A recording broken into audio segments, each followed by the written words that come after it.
Nekati, thank you so much for joining us this afternoon. Good afternoon, and thank you for having me. Indeed, it's always a pleasure to have you in the studio. You're probably one of the most positive people I've ever met. Every time I bump into you, you've got a big smile on your face, and you're moving on to the next big thing. But I think it's a great opportunity for us to allow you to reintroduce yourself to our Gabz event listeners, some of folks who have not caught our previous conversations together as well. Thank you very much. My name is Rachel Nekati. I am a mother. I am a wife. I am a trainer. I am a coach. I am an author. And she's a Motswana, proudly so as well. And she neglected to say that she's also a mindset change specialist, related to the fact that obviously she's a corporate trainer, but she's also written a book specifically about mindset change, and not just airy-fairy theory and stuff. She's actually applied it to her life, and she's basically also, seen the positive benefits from that. And I think that's also something that I think a lot of us have taken for granted. We hear words all the time, mindset change, body positivity, all of these things, but they're very big and very loaded words, right? So let's start and unravel and unpack that term, mindset change. What exactly is mindset change? I think it means a whole lot to a whole bunch of people as well. But how do you see mindset change? What is it? You know, what we need to appreciate, Joe, is that the mind is connected to how we feel and to what we do. The reason why we're starting with mind is because when we change the way we think, we will change how we feel and it will change what we do. When we speak of the mindset, we need first to start off by unbundling what is in the mind. We know that we've got the brain, which is the hardware or the structure, and inside the brain, there is the mind. And the mind is made up of software. And the software that makes up the mind are the thoughts. So when we say change your mind, we are saying change the way you think.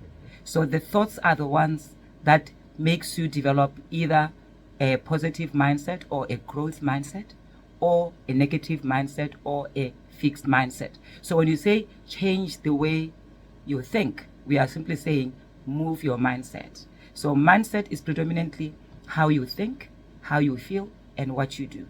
There we go. That's the perfect, succinct definition of what we call mindset change. You've actually got a quote in your book. I think it's chapter 4, right at the beginning of chapter 4. I'm going to ask you to quickly just look for it for me there. And I'm just going to go off my memory. Basically, it says that thoughts become words, and words become action, something along those lines. Am I right, Rachel? And I think that for me, I'm quite impressed that you've read the book. Well done, Joe. Definitely. But that for me is the perfect embodiment of what mindset change is. So just read that for us, so help us better understand it again.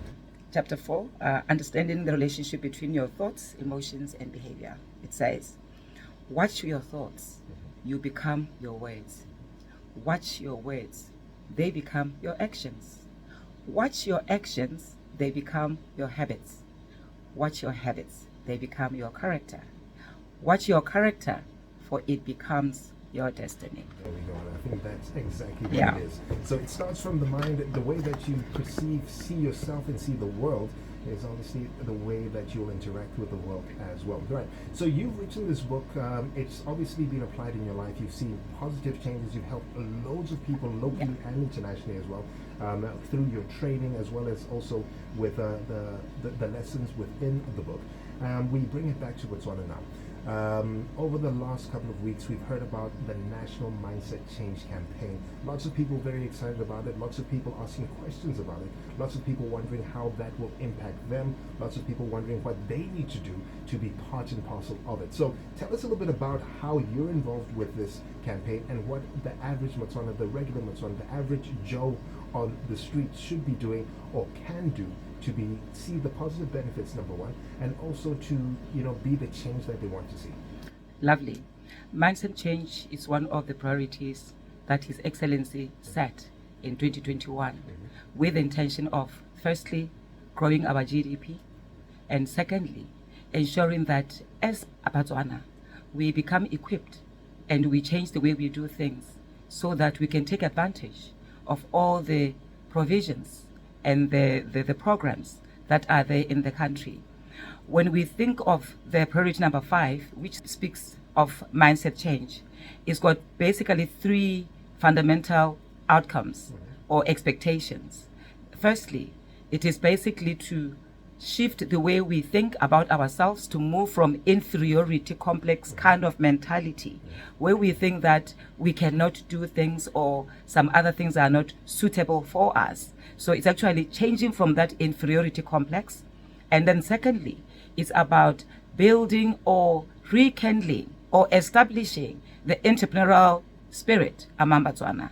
We need to move away from saying we are looking for things to happen, but to grow ourselves and to take advantage of opportunities. So this is the entrepreneurial spirit, and this is the cancellation. I'm using the word cancellation of inferiority complex. And then last but not least, is about taking advantage of economic empowerment citizen programs to say, what is it that is available and how can I play a role and how can I contribute?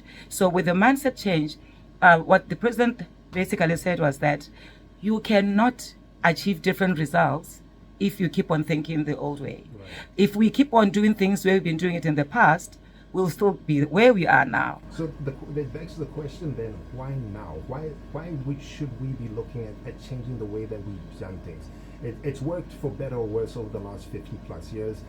Some people have seen better results than others. Some people, are fighting the system, whatever the case may be. But why now? Why should we, as a nation, as a collective, be looking to change the way, like you said, inferiority complex in terms of how we think we're perceived by the rest of the world, how we interact with the rest of the world?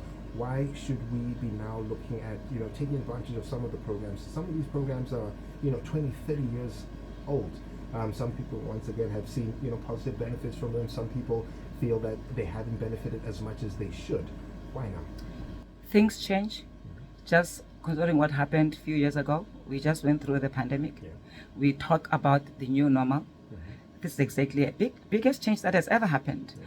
People have had time to introspect. We are not getting the results that we are setting up for ourselves as a country. And we cannot just sit back and say, since it hasn't happened or since it has failed, therefore we are doomed and it will never happen. Right. We are simply saying, let us reboot, let us restart. What is it that we need to do differently? We can go for training, you can get so many qualifications, you can build new premises. However, if you don't change the way you think, because think about this. Before, I remember when I was still in the corporate environment, there wasn't much emphasis placed on the mindset. You'll be taken for strategic management training. You'll be taken for leadership development training. You'll be taken for people management, for supervisory. But you'll hardly be taken for a mindset change program because you can be taken all over the world. Even for benchmarking, you come back and say, it will not happen or it will not work here. So what we are now saying is, let us stop and say, why is it that we have not been achieving the results that you've been setting for ourselves? What is it that this time for a change needs to happen? Right. Hence we say it starts from within. Right. So when I read your book, Just Shift, it's a very personal conversation that you have. You introspect, you kind of look at the ups and downs, the wins and losses that you've had, what needs to change, what needs to be a big change, what needs to be a micro adjustment, in your life. How are we able to step back and make this a national conversation? Because it would seem that mindset has to happen per individual. We've got 2 million plus people in the country. Are we basically saying that we're going to have conversations with 2 million people individually, and that's going to be the mindset change? Or are we going to have it in such a way that we're talking to Botswana as a nation and making that change happen? That's number one. And then number two, people have different priorities, right? So how are we going to make sure that everybody's pulling in the right direction? Somebody wants to climb the corporate ladder. Somebody just wants a piece of land. Somebody's looking at the next meal. Somebody's looking at the next corporate takeover. Are our priorities aligned, and how do we get them aligned as far as mindset change is concerned? That's a very lovely question, Joe. The good thing about mindset change and what the country is now doing is doing something that has never happened before, where it is urging, I don't want to use the word forcing, but it is nudging everyone to say, introspect. Everything starts with self-awareness. More often, we have seen people looking at others, looking at the environment, looking at situations. Never before has anyone said to a person, please sit back and look inward.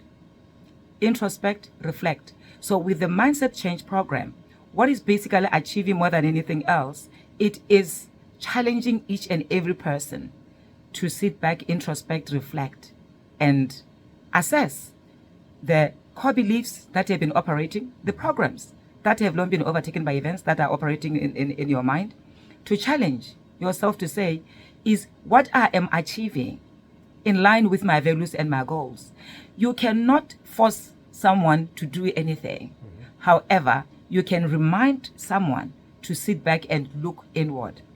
We are saying each person, whether it's at a national level, whether it's at a family level, whether it's at an organizational level, we are saying the best thing for any person to do is to start with yourself. Like, remember what Mother Teresa used to say, if you want to see a clean world, start with your own doorstep. Right. So we are saying if each person, if Joe can look inward, and I look inward, and every other person looks inward, to identify the kind of thinking, to identify the cognitive distortions, to identify the twisted ways of looking at self, others, and the environment, you yourself can then say, I am sick and tired of being sick and tired. Things are not working. What is it that I can do? No one can do it for you. And this is one thing that needs to really be understood. Mindset change is not what or who is going to do anything to anyone. It is about what you are going to do to yourself. It's about accountability and responsibility. And now the country is saying, we are here to support you. If you are sick and tired of being sick and tired, if you want to do things differently, if you want to change, if you want to shift, hence Ari changing, to say you make change a personal agenda, because no one is going to do it for you. So we are saying, please stop. Stop wherever you are. Look inward. Are you happy with your pattern of thinking? Are you happy with your core beliefs? Are you happy with your frame of reference through which you keep on interpreting situations and circumstances? Because if you are not, now we are saying in Botswana, we are here to serve you. Because Arichenji, let's make it happen. We're slowly but surely running out of time, but I'd love for you to share a few tools. You're a trainer, you're a coach. You go across the country internationally as well, helping people change the way that they see themselves, change the way that the world will see them as well. Maybe you can give us 5 really quick tips, for the listeners out there who, would like to change their mindset, but are not sure how to go about it. Whether it's, looking in the mirror and having a conversation with yourself, or maybe having a conversation with your peers and those around you. Maybe that self-audit and seeing what's working, what's not working. So what are the 5 tips very quickly that, somebody at home, somebody in the car, somebody who's, a small businessman, a corporate leader, a school kid, for example, might be able to do those small micro steps that they can do to, start that journey of mindset change? Lovely. Actually, you've answered yourself within that question. I would say 5 things.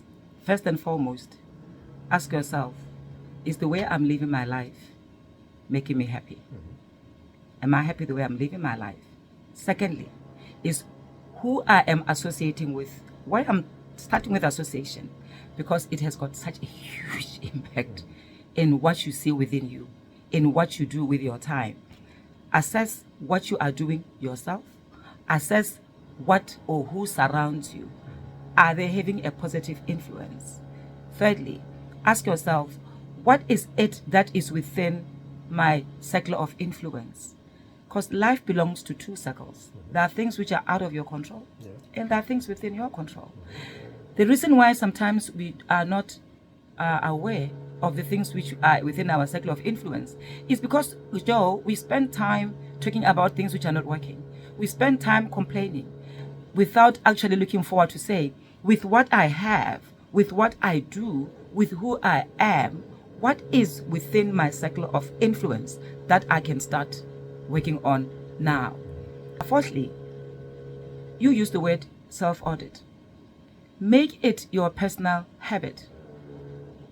When you go to sleep every evening, ask yourself, what have I done today that is taking me closer to where I want to go? What is it that I need to do differently? What are you doing now? You are setting an intention. Firstly, you've asked yourself whether you are happy with what you did. If you've done nothing, Joe, you've done something, and that something's taking you away from your goal. Right. Actually, to just reiterate that. So the action of not doing anything, you are doing something. is actually taking you further from where Yeah. you want to be. Yeah. So, immobility doesn't leave you on pause, but rather takes you further from where you It takes you further from where you want to go. Right. Why I'm answering you with these questions? Because, Joe, you are the only feeler of your feelings. You are the only doer of your actions. Mm-hmm. And you are the thinker of your thoughts. You need to have an emotional journaling with yourself. Because whenever you're doing that, I think I've talked about it on chapter 17. My latest read and research is on the relationship between mindset change and neuroscience. Neuroscience speaks of the reticular activating system. The reticular activating system, Joe, it is that nerve ending which filters information that goes into your brain. Haven't you noticed that when you think of buying a red car and you drive around, what do you see? Only red cars. Yeah. So when you are now doing this audit, what do I want? Who do I associate with? Am I happy with what I'm doing? What is it that is taking me closer to what am I intending to do? You know what I'm basically doing? You are basically helping your reticular activating system with the filtration process. And that is where now opportunities, ideas, people, you are going to see those because you have intentionally assisted your RAS as to what it needs to focus on. So for you to change your mindset, the first and foremost thing that you need to do is introspection. There isn't anything else but introspection, your deeds, your association, your actions, and set an intention. Why set an intention? Because we want to activate our mind filtering system so that you can see when things are happening. You can hear when people are talking about things which are aligned with what? With your goals and your values. There we go. Well, unfortunately, we have run out of time. Already. It's always a pleasure to spend a little bit of quality time with you. For the listeners out there, if they'd like to get in touch with you, maybe learn a little bit more about mindset change, learn a little bit more about what they can do within their family units, within their social circles, within their corporate spaces as well. How do they get in touch? Good. The good news is that I offer both corporate self-mastery mindset change coaching. I've been offered at family level. They can get hold of me on my website, rachelnekati.com. The good news is that there is now an online coaching community. They can also find me on Facebook, Just Shift. There's a Facebook page called Just Shift Mindset Change. And if they want to be privy to the free mindset change coaching, they simply need to go to my website and they will be guided from there. Fantastic. Well, that's Rachel Nekati, author, coach, corporate trainer as well, and mindset change specialist. And she's got 2 books out. One is titled Just Eat, with regards to making the changes that you need to do with your diet to get the body positivity that you're looking for. And the second book simply titled Just Shift, talking specifically about mindset. Did you talk about Just Shift now being translated into? Oh yeah, and she's also got the local translation of mind. Well, Just Shift. Can you say Fetoha, Joe? Fetoha, there we go. Thank you so much, Joe. You're very, very welcome, Rachel. Thank you. It's always a pleasure having you, and we're looking forward to seeing the positive effects of what we need to be doing, how we should be doing it, and seeing that not only on a personal level but also on a national level as well. Look out for it at the top there. We're headed to the Gabz FM Weekend Newsroom, where Honest is standing by.